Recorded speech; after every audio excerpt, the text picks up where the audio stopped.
इमरान खान और ख्वाजा आसिफ की दोस्ती ऐसे थी जिस पर फिल्मी किरदारों राम लखन और जय वीरू का गुमान होता।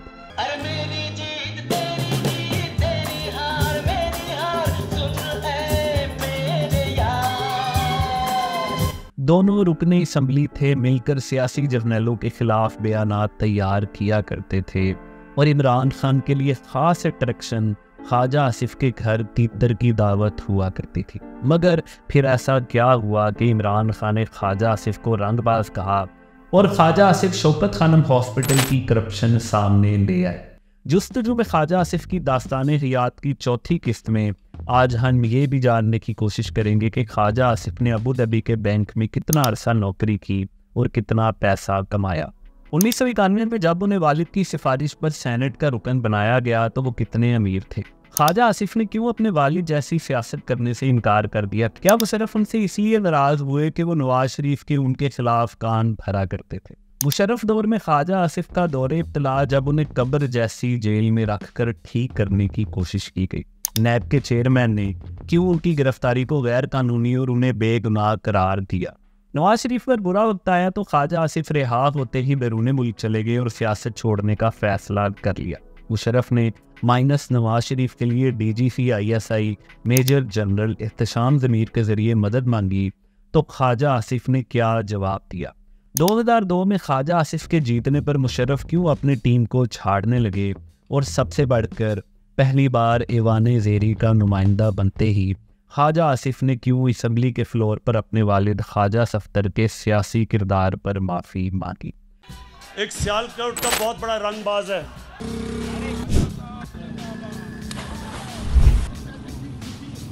बड़ी बड़ी छाती निकाल के बड़के लगाता है, बड़ी बड़ी बातें करता है। जालिम से संभाला नहीं चाहता, लोगों को बातें करते हैं।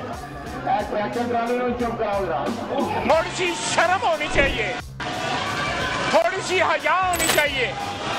एक दूसरे की शक्लें क्यों देखते हैं? कोई शर्म करो। ऐसा क्या करें? आप वो बात करें जो करने वाली हो। पंजाबी में कहते हैं मीसना मीसना, तेरे लाहौर पैड़े और पिशोर भी पैड़े। तेरा नाम ही ले लेना। रंगबाज ख्वाजा टेलीफोन कर रहा है जनरल बाजवा को, जनरल साहब मैं इलेक्शन हार रहा हूँ, मेरी मदद करें। कि मैं फौज के अदारे का एहतराम करता हूँ और उतना ही एहतराम करता हूँ जितना फौज आइन और आइनी अदारों का एहतराम करती है। 58 साल के अंदर अगर अपनी अफवाज जो है उनकी परफॉर्मेंस देख, हाई डिसमल परफॉर्मेंस जो है वो रही है इनकी। यहाँ पे हजारों एकड़ों में एक नया GHQ बन रहा है जिसके अंदर मोहल्लात तामीर किए जा रहे हैं। आज भी वो तस्वीर जो पलटन मैदान ढाका में जनरल न्याजी ने अरोड़ा को ये कह रहे हैं कि ना पंगे लाए, मैं कोई बुज़दिल नहीं है, भावनगर का जट, मेरा नाम ख्वाजा आसिफ है। ख्वाजा आसिफ का ख़ानदान कोई अमीर नहीं था, ये सियालकोट की एक मिडिल क्लास फैमिली से ताल्लुक़ रखते थे। ऐसे वक्त में हम समझ सकते हैं कि ख्वाजा आसिफ ने सियासी मंजरनामे से दूर बैरून मुल्क पैसे कमाने को ज़रूरी समझा होगा। अबू धाबी में उन्होंने 1 तिहाई से ज़ायद अरसा गुजारा और गुजारे लायक पैसे कमाए और उस वक्त पाकिस्तान वापस आए जब उन्हें अपने वालिद की अलालत का इल्म हुआ, यानी 1985 में। ख्वाजा आसिफ पाकिस्तान वापस आए तो वालिद के साथ सियासी सरगर्मियों में एक्टिव होने लगे। उनके वालिद भी चाहते थे कि उनकी सियासी मीरास उनके बेटे तक पहुँचे और ख्वाजा सफ्तर के सियासी शागिर्द नवाज शरीफ के लिए उनकी बात टालना बिल्कुल भी मुमकिन नहीं था। और फिर 1991 में ख्वाजा आसिफ को सेनेट का रुकन बनवा दिया गया। बाद के सालों में नैब केसेस के दौरान मालूम हुआ कि 1991 में वो 50 लाख की जायदाद के मालिक थे। ख्वाजा आसिफ के पास 2 रास्ते थे, एक तो ताकत की राहदारियों में रहने के लिए स्टैब्लिशमेंट यानी सियासी जर्नलों के साथ एक खसूसी ताल्लुक इस्तवार करना और उनके इशारों पर चलना, और दूसरा जमहूर की सियासत करना और अपने धड़े के साथ खड़ा रहना। अब ये फैसला व्यूअर्स ने करना है कि फिर ख्वाजा आसिफ ने अपनी सियासत के लिए कौन सा रास्ता चूज़ किया। ये आप मुझे कमेंट्स में बता सकते हैं। नवाज शरीफ पहली बार वज़ीर आज़म बन चुके थे और खुद को एक मुंतखब वज़ीर आज़म समझने की गलती कर रहे थे। पहली बार ही वज़ीर आज़म बनने के बाद स्टैब्लिशमेंट यानी अपने लाने वालों से इख्तलाफात को बढ़ा रहे थे और ख़ुद को मुंतखब वज़ीर आज़म समझ रहे थे। तो ऐसे वक्त में ख्वाजा आसिफ इस नए नए इनकलाबी के साथ सियासत की सीढ़ियां चढ़ रहे थे। 1993 में ख्वाजा आसिफ रुकने कौमी असम्बली बन गए। वो पाकिस्तान के वाहिद सियासतदान हैं जिन्होंने हारे बगैर मुसलसल 8 बार कौमी असम्बली के इलेक्शन में कामयाबी हासिल की। मगर 1993 में ख्वाजा आसिफ ने क्या तर्ज सियासत इख्तियार किया, उसका अंदाज़ा ऐवान ज़ेरी का रुकन बनते ही असम्बली के फ्लोर पर खड़े होकर इस बात की माफ़ी मांगना था कि उनके वालिद ने आमरीत का साथ दिया था। बेनज़ीर भुट्टो और नवाज शरीफ को इस्टेब्लिशमेंट आपस में लड़वा रही थी और ये दोनों सियासतदान अपनी अपनी हुकूमत में जायज़ इख्तियारात के हसूल की कोशिश में मसरूफ़ थे। ऐसे वक्त में 1997 में नवाज शरीफ एक बार फिर वज़ीर आज़म बने तो ख्वाजा आसिफ उनके करीबी रुफ़का में शामिल हो चुके थे। ख्वाजा आसिफ को प्राइवेटाइजेशन कमीशन का चेयरमैन बनाया गया, मगर उनका असल इम्तिहान उस वक्त शुरू हुआ जब जनरल मुशर्रफ ने मार्शल लॉ लगाया और ख्वाजा आसिफ को गिरफ्तार कर लिया गया। मगर इससे कबल उन्हें मुशर्रफ की तरफ से ये पैगामात मिल चुके थे कि वो नवाज शरीफ को इस बात पर दलीलें देना बंद करें कि कारगिल के बाद मुशर्रफ को निकालना लाजिम हो चुका है। पाकिस्तान में कई बच्चे जो ताज़ा अंडों से निकले हैं और वो इमरान खान और पीटीआई के रहनुमाओं की बहादुरी के कसीदे पढ़ते नहीं थकते और उन्हें भगत सिंह समझते हैं, तो इनके लिए शायद ये वाक़यात कुछ अनोखे हों कि जब 1999 में मार्शल लॉ लगने के फ़ौरन बाद मुंतखब वज़ीर आज़म नवाज शरीफ और दीगर रहनुमाओं के साथ ख्वाजा आसिफ को गिरफ्तार करने के लिए कानून नाफिज करने वाले इदारे झूठे इल्ज़ामात का पलंदा लेकर पहुँचे, तो इनमें से किसी सियासतदान ने पुलिस वालों के सर नहीं फाड़े और कोई भी गिरफ्तारी के वक्त ठाड़े मार कर ना रोया। ख्वाजा आसिफ को 17 अक्टूबर 1999 को रिहाई मिली। वो सियालकोट वाले घर गए जहां से उन्हें दोबारा 21 अक्टूबर को गिरफ्तार कर लिया गया। नैब का इदारा कायम किया गया तो उनके खिलाफ केसेस कायम कर दिए गए। उन्हें चंबा हाउस लाहौर में कैद रखा गया। मगर ऐसे ही वक्त में जब उनके पास जनरल मुशर्रफ का प्याम्बर आया और फरमाइश डाली कि नवाज शरीफ के खिलाफ बयान दे दो तो तुम्हें आसानियां मिल सकती हैं, तो ख्वाजा आसिफ ने फ़ौरन इनकार कर दिया और फिर इस इनकार की पादाश में उन्हें अटक कला की जेल में 17 दिन के लिए कैद कर दिया गया। ये 4x6 का अंडा सेल था जिसमें रोशनी का नामो निशान नहीं था। ये सेल इतना बड़ा था कि ख्वाजा आसिफ टांगे सीधी नहीं कर सकते थे और करवट लेते तो दीवार से टकरा जाते। यहाँ रहने वालों को दरअसल ये एहसास होता था कि वो किसी कब्र में लेटे हैं। ख्वाजा आसिफ को कई दिन तक नहाने की इजाज़त नहीं दी गई तो उनके जिस्म से बू आना शुरू हो गई। जब कभी उन्हें रात गए सेल से ताज़ा हवा खाने के लिए निकाला जाता तो कई मिनट तक अकड़ी हुई टांगों के साथ वो चलने से भी कासिर होते थे। इसी कैद में जब नैब के इन्वेस्टिगेटर्स ने उनका जुर्म पूछा तो ख्वाजा आसिफ ने इफ्तिखार आरिफ का ये शेर सुनाया, मट्टी की मोहब्बत में हम आशुफ्ता सरों ने वो कर्ज उतारे हैं कि वाजिब भी नहीं थे। मज़े की बात है कि नैब के ये तफ्तीशकार बाद में अक्सर ख्वाजा आसिफ से मिलने भी आते रहे। ख्वाजा आसिफ के खिलाफ मुशर्रफ दौर में बनाए जाने वाले केसेस कितने सच्चे थे, इसका अहवाल सीनियर सहाफ़ी रऊफ़ क्लासरा अपने कॉलम में लिखते हैं। ख्वाजा आसिफ ने वो खबर पढ़ी हुई थी, उन्हें पता चला कि मैंने उनसे मिलने जाना है तो कहने लगे आप उनसे एक सवाल कर सकते हैं। मैंने कहा जी बताएं। कहने लगे उनसे पूछे कि आपने ख्वाजा आसिफ से माफ़ी क्यों मांगी थी। मैंने कहा अच्छा सवाल है, पूछ लूँगा। कहने लगे अगर उन्होंने ये बात आपको बता दी और छप गई तो वो नैब और अमजद साहब पर मुकदमा करेंगे कि उन्हें बेकसूर उठाया गया, बदनाम किया गया और उनकी फैमिली ने बेपनाह ज़हनी और इमोशनल तशद्दुद का सामना किया। खैर मेरी जनरल रिटायर्ड अमजद से मुलाकात हुई। इस दौरान मैंने उनसे पूछ लिया कि उन्होंने ख्वाजा आसिफ से माजरत की थी कि उन्हें गलत गिरफ्तार किया गया। जनरल अमजद ने कहा जी बिल्कुल, ख्वाजा आसिफ के साथ ज़्यादती हुई थी, उन्हें गलत पकड़ाया था, मैंने वो खबर फाइल कर दी। कुछ दिन बाद पार्लियामेंट हाउस में ख्वाजा आसिफ मिल गए। मैंने कहा सर जी कब नैब पर केस कर रहे हैं। उनका अचानक मूड बदला और मुझ पर बरस पड़े कि आप क्या चाहते हैं, आइंदा ऐसी बात न कीजिएगा।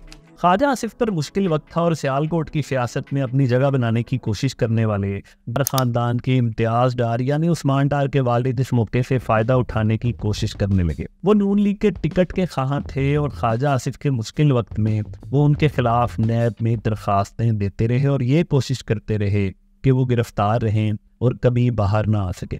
ये रूदात हम उस्मान डार की कहानी में बता चुके हैं, जो आप इस लिंक पर क्लिक करके देख सकते हैं।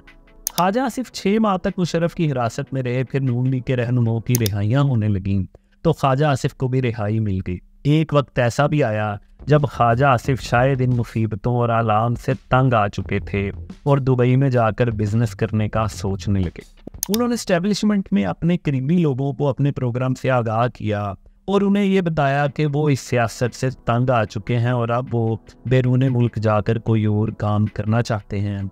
तो कई गारंटियां लेकर उनका नाम ECL से निकाल दिया गया और ख्वाजा आसिफ इस सियासी झमेले और गिरफ्तारियों से दूर दुबई चले गए। ये कहानी मुस्लिम लीग नून के रहनुमा जावेद हाशमी ने अक्सर सुनाई है। आप लोग आकर के कहते हैं कि आपको बड़ी कुर्बानियां देते हैं, मरते हैं, जीते हैं, तो वो बहुत दूर न जाए।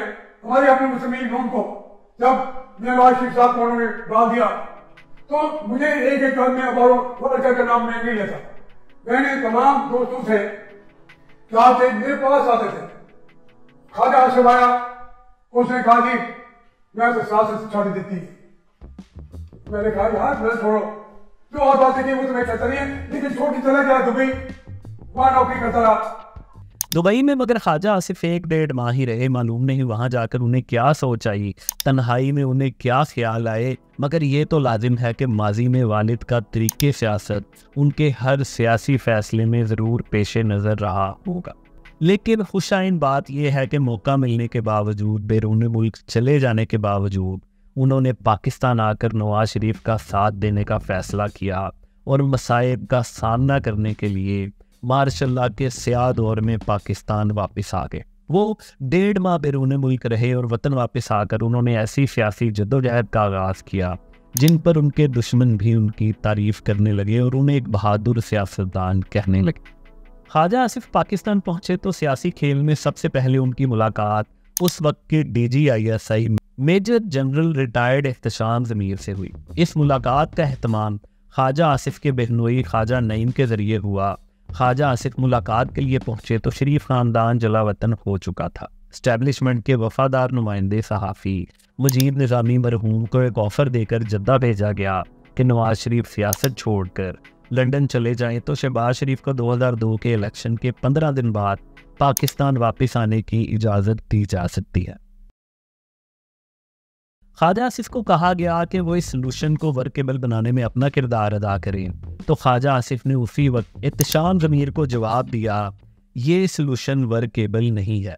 जिस पर जनरल एहतशाम ज़मीर का जवाब था, हमें भी पता है ISI इसको वर्केबल नहीं समझती, लेकिन तारिक अजीज़ का बड़ा असर है और ये उनकी तजवीज़ है। अब वक्त था 2002 के इंतखाबात का। अगर हम सियासी मंजरनामे पर नज़र डालने की कोशिश करें तो ख्वाजा आसिफ बैरून मुल्क जाने का वादा करके जो रियायत ले चुके थे उनकी खिलाफ वर्जी करके वतन वापस आ चुके थे। नवाज शरीफ का साथ छोड़ने पर तैयार नहीं थे। सियासी जर्नैलों की किसी काम नहीं आ रहे थे। तो ये वाज़ेह था कि मुशर्रफ की ताकत और मैनेजमेंट तले इन इंतखाबात में ख्वाजा आसिफ का जीतना कोई इतना आसान नहीं था। मगर ख्वाजा आसिफ ने अमरीत के खिलाफ आवाज़ बुलंद की और फिर उन्हें कामयाबी मिल गई। उनकी जीत के बारे में ये इल्ज़ाम लगाया जाता है कि वो एस्टेब्लिशमेंट की मदद से जीते थे, मगर हकीकत ये है कि उनकी जीत एस्टेब्लिशमेंट के लिए एक बहुत बड़ा अपसेट थी। वो मुशर्रफ की डायरेक्ट नशिस्त यानी बंदूक की शिस्त पर थे और मुशर्रफ उनकी जीत पर सियासी मैनेजमेंट करने वाली टीम पर बरहम भी हुए। मुशर्रफ के दौर में ख्वाजा आसिफ कौमी असम्बली पहुंचे तो नून लीग के अरकान असम्बली सिमट कर 17 से 14 हो चुके थे। ख्वाजा आसिफ ने फिर आमरीत के दौर में फ़ौजी हुकूमत के जो लत्ते लेने शुरू किए वो इस किरदार से बिल्कुल मुख्तलिफ था जो 60 की दहाई में उनके वालिद ख्वाजा सफ्तर ने अयूब के मार्शल में अदा किया था। मगर इनके साथ एक और सियासतदान भी फ़ौज के सियासी किरदार पर बहुत दबंग अंदाज में बोला करता था। ये सियासतदान ख्वाजा आसिफ का बेहतरीन दोस्त बन गया और इसका नाम था इमरान खान। 2002 में इमरान खान के हालात कुछ यूँ थे कि उनकी ज़िंदगी का वो वक्त चल रहा था जब जवानी और शोहरत जा रहे थे। मुशर्रफ ने उन्हें वज़ीर आज़म बनाने का लॉलीपॉप देकर उनकी हिमायत हासिल की और इमरान खान पर एक ऐसी सियासी तोहमत लगा दी जो आज तक ना धुल सकी। सियासत में आने के बाद इमरान खान मुसलसल नाकामियाँ समेट रहे थे। अपनी बीवी जुमैमा के साथ इस दवाजी ज़िंदगी कुछ इतनी ख़ास नहीं गुजर रही थी, तो ऐसे वक्त में ख्वाजा आसिफ और इमरान खान की शदीद दोस्ती हो गई। उनका ज़्यादा वक्त साथ गुजरने लगा। असम्बली में भी ये दोनों साथ साथ नजर आते। ये वही वक्त था जब मौलाना फजलुर रहमान वजारत उज़्मा के लिए अपोजिशन के उम्मीदवार थे और इमरान खान ने उन्हें वोट भी डाला था। अगर आप उस दौर को देखें तो इमरान खान के अक्सर बयानात में आपको वो चार्जशीट नज़र आती है जो ख्वाजा आसिफ ने कौमी असम्बली की अपनी तारीखी तकरीर में की थी। ये दोनों दोस्त अक्सर इस्टेब्लिशमेंट के किरदार पर बात करते और इस मामले में हम ख्याल थे। इमरान खान टीवी इंटरव्यूज़ और ख्वाजा आसिफ अक्सर असम्बली फ्लोर पर इस बात का इजहार करते कि आर्मी को सियासत में दखल नहीं देना चाहिए। इमरान खान के लिए सबसे बड़ी अट्रैक्शन ख्वाजा आसिफ के घर खाने की दावतें भी थी।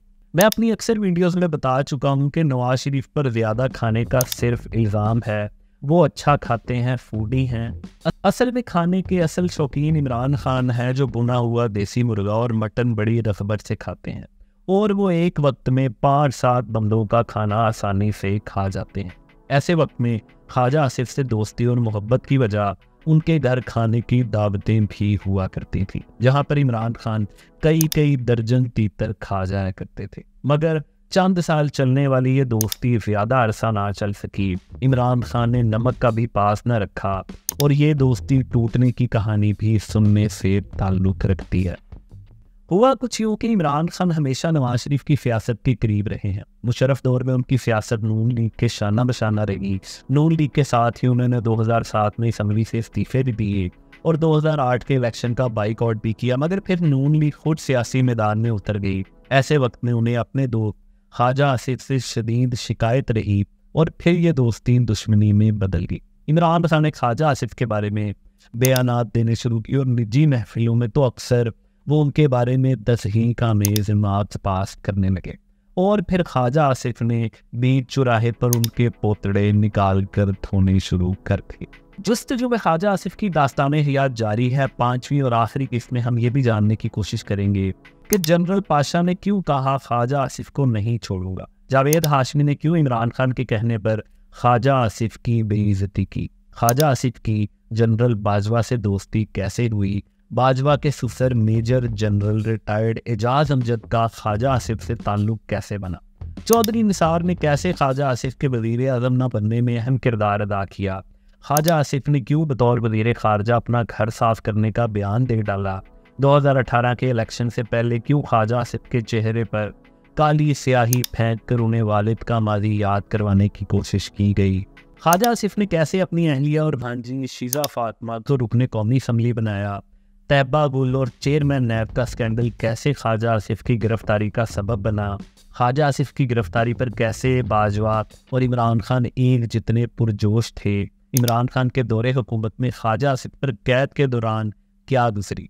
सियालकोट के डार ख़ानदान ने कैसे इमरान खान की हुकूमत में ख्वाजा आसिफ की सियासत ख़त्म करने की कोशिशें जारी रखी। उस्मान डार की वालिदा क्यों फटे कपड़ों और नीम बरहना सीने के साथ मीडिया पर आकर ख्वाजा आसिफ पर इल्ज़ाम लगाने लगी। और सबसे बढ़कर ख्वाजा आसिफ के असासे 50 मिलियन से 221 मिलियन कैसे हो गए।